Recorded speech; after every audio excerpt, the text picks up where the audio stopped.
Arjunek askotan sentitzen zuen bere eguneroko lana zela borrokarik zailena. Ordu luzez kexatzen zen, beti nekatuta sentitzen zen.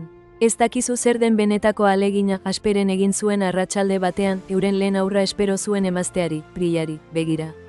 Priya, gorputzeko etengabeko aldaketengatik agotuta, ez zuen ezer esan, baina bizilagun jakintsu batek, Rao Andreak, bere hitzak entzun eta parkera gonbidatu zuen hitz egitera.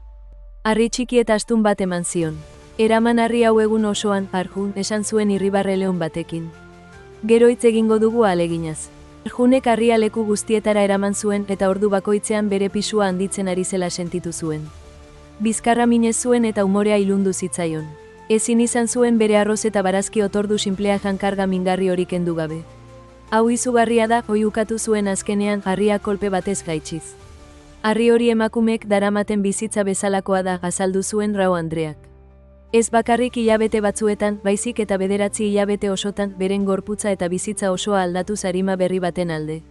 Gelditu zen, begiak onberak ziren.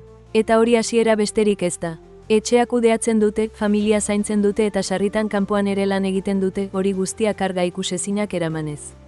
Arjunek haurdun zegoen Priyari begi berriekin begiratu zion. Azkenean ulertu zuen, aurra eramatea bezalako aldaketa ikusgarriak, gizon baten eguneroko borrokak baino askoz ere handiagoa den, emakume baten bizitza osoko dedikazio eta indarraren zati bat besterik ez direla. Etxera joan zen eta berehala emazteari barkamena eskatu zion, egunero bere indar handia oratuko zuela aginduz. Respetatu beti emakumeak eta oratu bizitzan jartzen duten ahalegin ikaragarria, adeitasun txikienetik sorkuntzaren mirari handiraino. Haien bidaiak gure esker ona eta errespetu sakonena merezi du.